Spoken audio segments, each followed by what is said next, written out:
প্রথম অধ্যায় বিষাদযোগ। ধৃতরাষ্ট্র উবাচ ধর্মক্ষেত্রে কুরুক্ষেত্রে সমবেতা যুযুৎসব মামুকা পাণ্ডবাশ্চৈব কিম কুর্বত সঞ্জয়। অর্থাৎ ধৃতরাষ্ট্র জিজ্ঞাসা করলেন, হে সঞ্জয়, ধর্মক্ষেত্রে যুদ্ধ করার মানসে সমবেত হয়ে আমার পুত্র এবং পাণ্ডুর পুত্রেরা তারপর কি করল? তাৎপর্য: ভগবদ গীতা হচ্ছে বহুজন পঠিত ভগবত তত্ত্ববিজ্ঞান, যার মর্ম গীতা মাহাত্ম্যে বর্ণিত হয়েছে।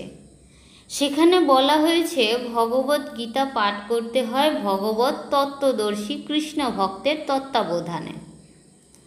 ব্যক্তিগত দৃষ্টিভঙ্গির পরিপ্রেক্ষিতে গীতার বিশ্লেষণ করা কখনোই উচিত নয়।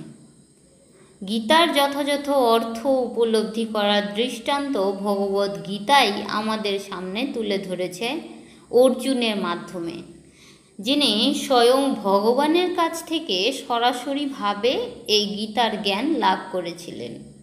অর্জুন ঠিক যেভাবে গীতার মর্ম উপলব্ধি করেছিলেন, ঠিক সেই দৃষ্টিভঙ্গি ও মনোবৃত্তি নিয়ে সকলেরই গীতা পাঠ করা উচিত।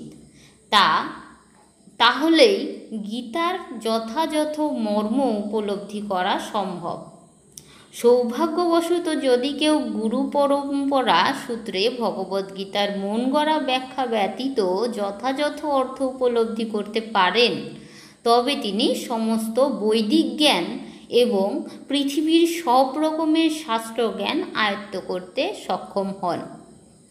ভগবদ্গীতা পড়ার সময় আমরা দেখি অন্য সমস্ত শাস্ত্রে যা কিছু আছে তা সবই ভগবদ্গীতায় আছে।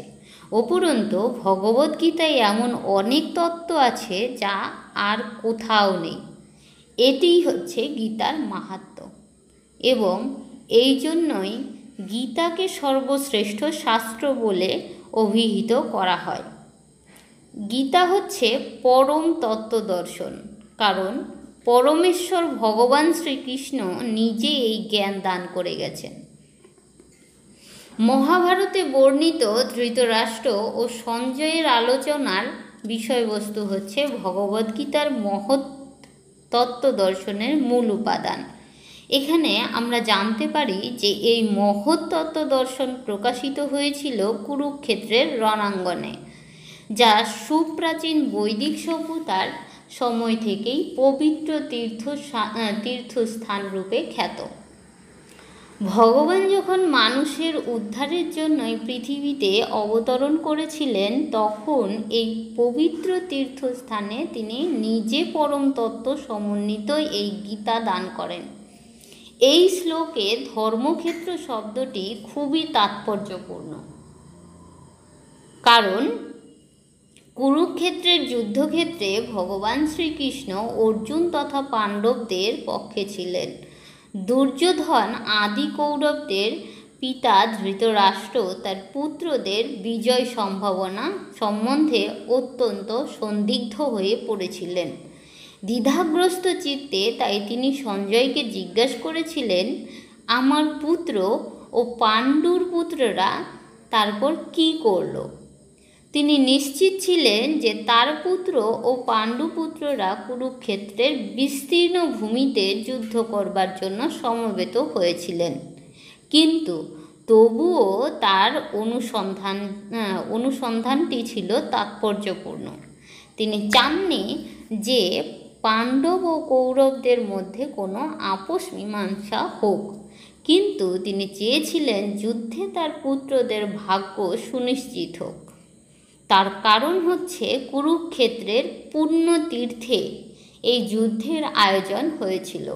বেদে বলা হয়েছে কুরুক্ষেত্র হচ্ছে অতি পবিত্র স্থান, যা দেবতারাও পূজা করে থাকেন। তাই ধৃতরাষ্ট্র এই যুদ্ধের ফলাফলের উপর এই পবিত্র স্থানের প্রভাব সম্বন্ধে শঙ্কাকুল হয়ে পড়েছিলেন। তিনি খুব ভালোভাবে জানতেন যে অর্জুন এবং পাণ্ডুর অন্যান্য পুত্রদের উপর এই পবিত্র স্থানের মঙ্গলময় প্রভাব সঞ্চারিত হবে, কারণ তারা সকলেই ছিলেন অত্যন্ত ধর্মপরায়ণ। সঞ্জয় ছিলেন ব্যাসদেবের শিষ্য, তাই ব্যাসদেবের আশীর্বাদে তিনি দিব্যচক্ষু প্রাপ্ত হন, যার ফলে তিনি ঘরে বসেও কুরুক্ষেত্রের সমস্ত ঘটনা দেখতে পাচ্ছিলেন। তাই ধৃতরাষ্ট্র তাকে যুদ্ধক্ষেত্রের পরিস্থিতি সম্পর্কে জিজ্ঞাসা করেন। পাণ্ডবেরা এবং ধৃতরাষ্ট্রের পুত্রেরা ছিলেন একই বংশজাত, কিন্তু ধৃতরাষ্ট্রের মনোভাব এখানে প্রকাশ পেয়েছে। তিনি কেবল তার পুত্রদেরই কৌরব বলে গণ্য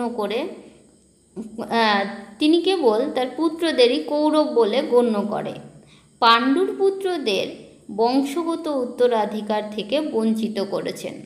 এভাবে ভ্রাতুষ্পুত্র বা পাণ্ডুর পুত্রদের সঙ্গে সম্পর্কের মাধ্যমেই ধৃতরাষ্ট্রের বিশেষ দৃষ্টিভঙ্গি হৃদয়ঙ্গম করা যায়। ধান খেতে যেমন আগাছাগুলি তুলে ফেলে দেওয়া হয়, তেমনি ভগবদ্গীতার সূচনা থেকেই আমরা দেখতে পাচ্ছি কুরুক্ষেত্রের রণাঙ্গনে ধর্মের প্রবর্তক ভগবান স্বয়ং উপস্থিত থেকে ধৃতরাষ্ট্রের পাপিষ্ঠ পুত্রদের সমূলে উৎপাটিত করে ধার্মিক যুধিষ্ঠিরের নেতৃত্বে ধর্মপরায়ণ মহাত্মাদের পুনঃপ্রতিষ্ঠা করবার আয়োজন করেছেন। বৈদিক এবং ঐতিহাসিক গুরুত্ব ছাড়াও সমগ্র গীতার তত্ত্বদর্শনের পরিপ্রেক্ষিতে ধর্মক্ষেত্রে এবং কুরুক্ষেত্রে এই শব্দ দুটি ব্যবহারের তাৎপর্য বুঝতে পারা যায়।